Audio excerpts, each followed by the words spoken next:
Hello everybody and welcome back to Elementary Statistics online at Frederick Community College. In this video I will talk to you about percentiles, what they are, and how to compute them in a couple of different ways.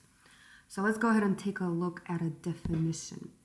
There is actually not one universal way of defining what a percentile is, but in simple terms it's a measure of relative position.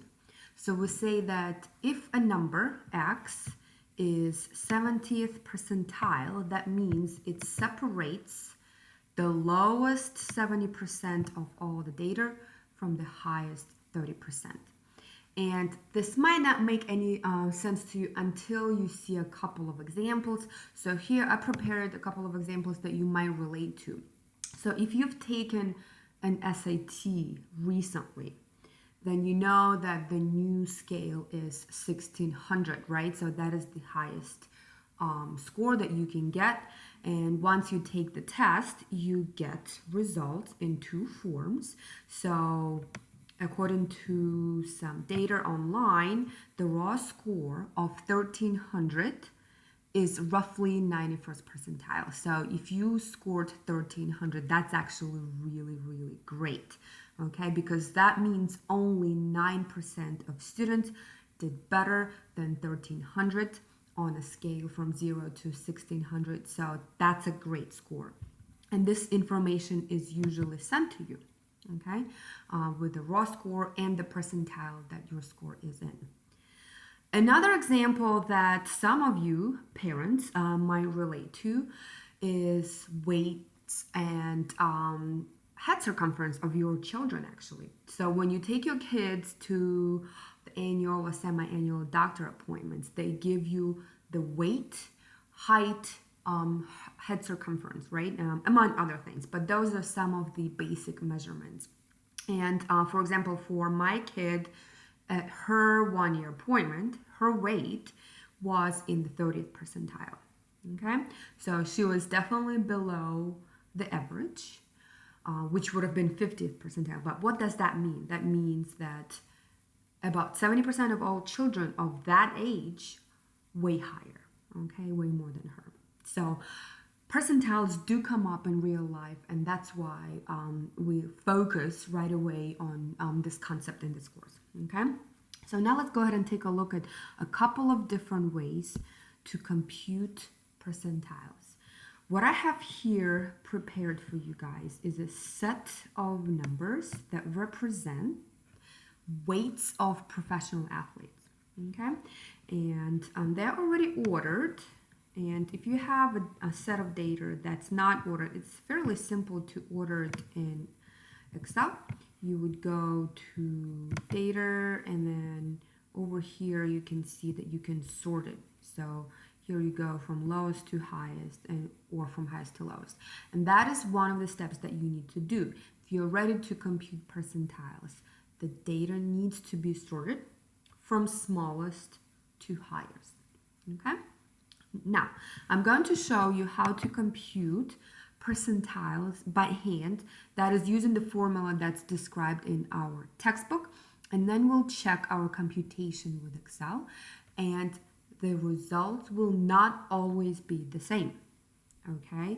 So let me actually go ahead and make this note. Over here, there is more than one way to compute percentiles. So the results will not always be the same, but they won't be significantly different, okay? So in a sense, it doesn't really matter which way you're gonna go with. If you have a big set of data, the results will be not significantly different. So let's go ahead and compute the 20th percentile of this set by hand, meaning how our formula would be used from the textbook, right? So what would that be? I need to find the position of the 20th, not the position, I need to find, yes, the position of the number, right? So how do we do that? We say that it's 20 divided by 100 times, and it was the sample size plus 1, right? So times 80 plus 1, okay? and we get 16.2, which is not a whole number, so we need to take the average of the numbers in position what? 16 and 17. So we round it down and up, and then we take the average of the two numbers in those positions.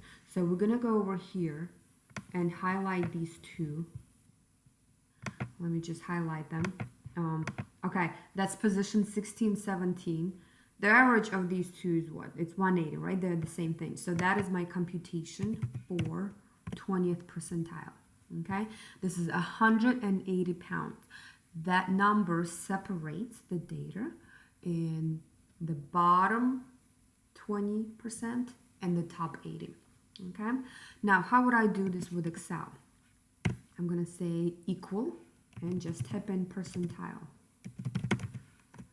and then EXC. So now I need to highlight the array of numbers where my data is stored. So which will be this array right here, and I just need to change this position to B80. So I highlight the entire column of numbers. Okay, so I'll go from B1 to B80. That K represents the percentile in decimal, so that's important. 0.20, and look, we get the same thing. Okay, you might be asking me, do I need to know how to use Excel? The answer is no, but I think it's simple enough that you can always check your work, and Excel is easily available. Okay, so in this case, our computations agree. Two methods. Excel uses slightly different method than what we've just done, but the computations give us the same number. Okay. Now, what we're going to do, we're just going to go a little quicker and compute 45th and 90th percentile. Okay, 45 divided by 100 times, what, 80 plus 1. So, okay, let's see, 36.45, that is not a whole number. I'm going to take the average of numbers in position 36 and 37, right? Let me change that. 36 and 37. Okay. Well, let's find it. 36 and 37. Right here. 190 and 192. Well, I can do the computation by a calculator, but I know that the answer will be 191, right? So it's going to be 191. I don't need to type in equal. So 191. That is the average of 190 and 192. Let's see what Excel gives us. I'm going to say equal percentile EXC array.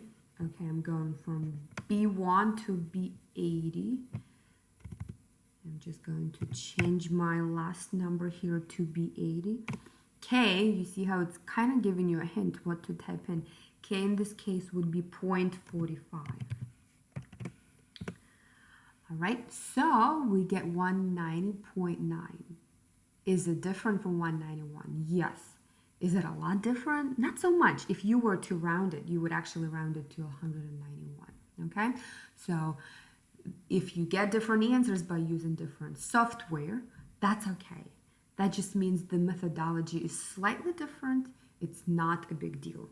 In our class, what we're going to be using is TI-83 calculator.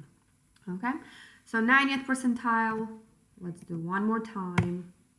We're going to say 90 over 100 times 81. Okay, I need to take the average of numbers in position 92 and 93. Take the average of the numbers. 92 and 90. Not 92, 72 and 73. My bad. Okay, let's go find them. I'm gonna go down. 72, 73. With Excel, it's nice because it's actually numbered for you, right? So here are my two numbers, 72, 73. If you put your column starting at cell 1, right, then your numbering is exactly aligned with these numbers right here. So 72, 73 corresponds to 249, 250. So the average of those two is 249.5. Okay, let's see, what is percentile with Excel command? Again, here's my array up to 80.90. Okay, just a little off, right? But 0.4, again, not a big deal at all. So we're okay with this. If they vary just a little bit like that.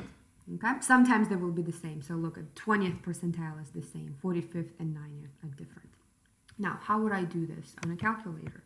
So on a calculator, we can find 25th, 50th, and 75th percentile, right? And that is part of the 5-number summary, okay?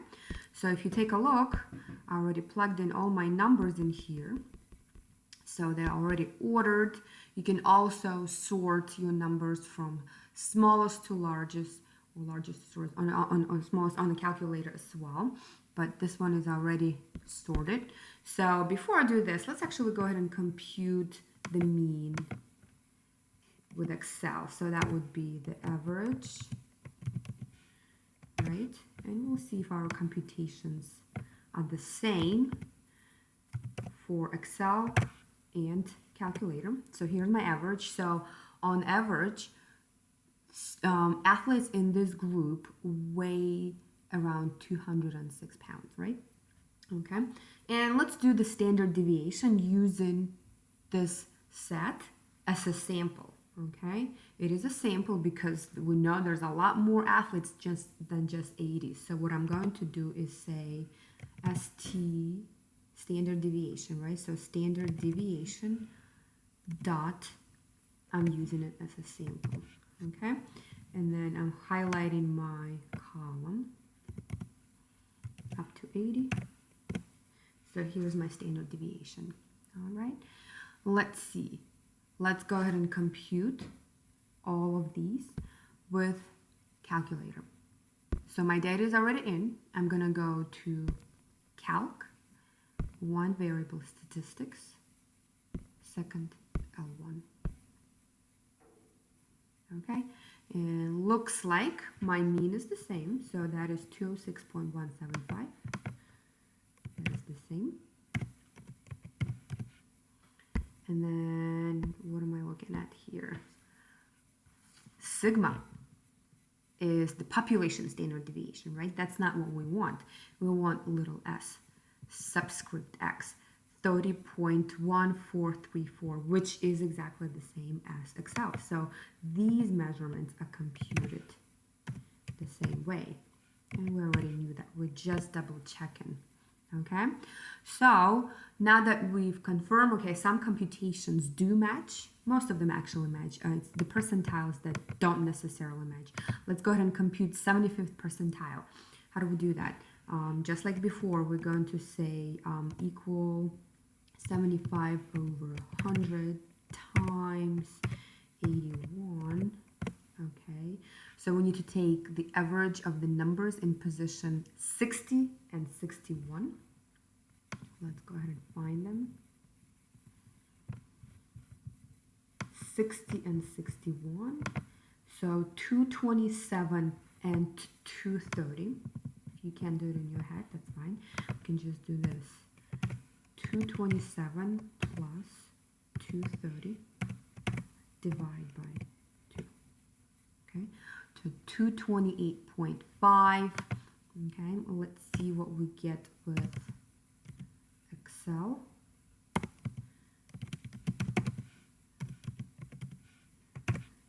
Here comes my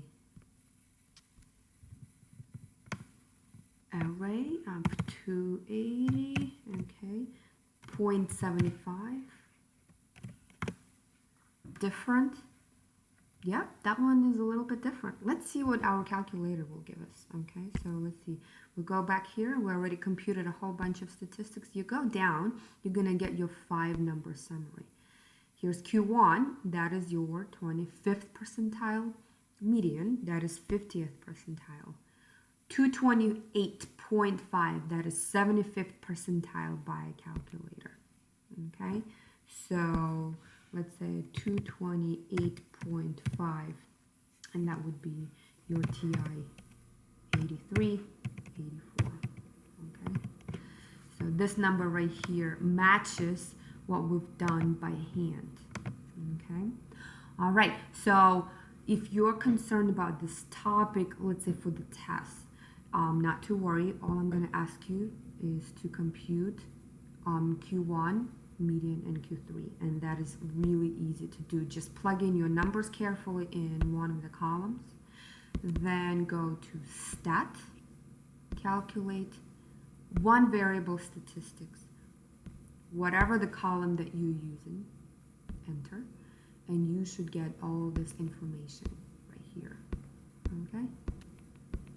All right, now that we are have computed all of these values, and since I already have your attention, let's go ahead and do one more thing. We're going to take a look at how this data is spread out. So I'm going to go to second Y, and I'm going to press enter for plot 1. Okay, let me move it over here.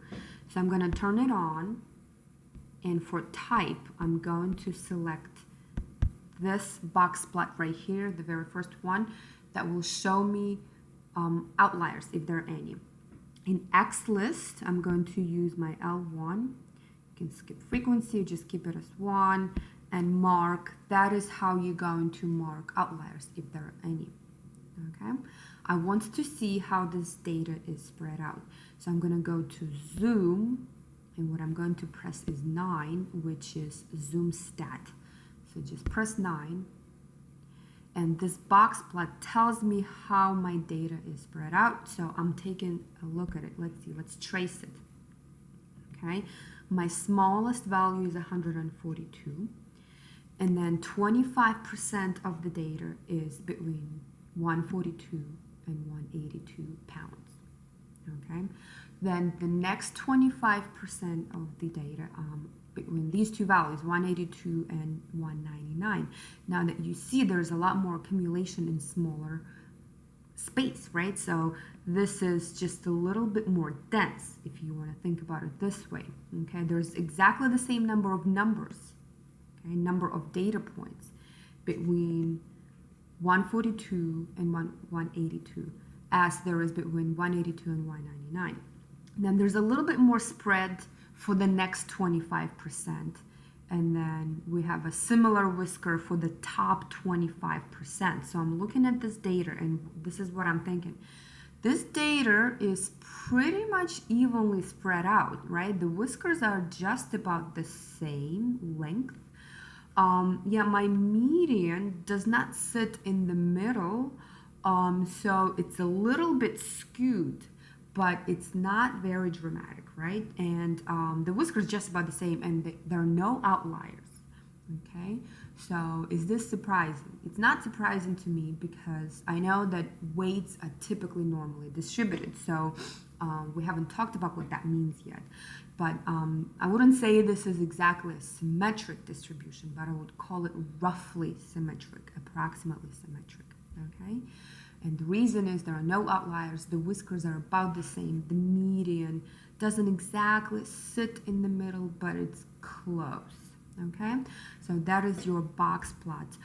Again, for the test, you don't need to worry about creating a box plot by hand, but you should be able to read it and describe the shape.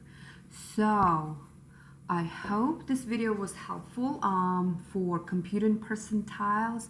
I know some of you had some issues with this topic, so if you watch this and you still have questions or problems that you need help with, definitely let me know. Thank you for watching.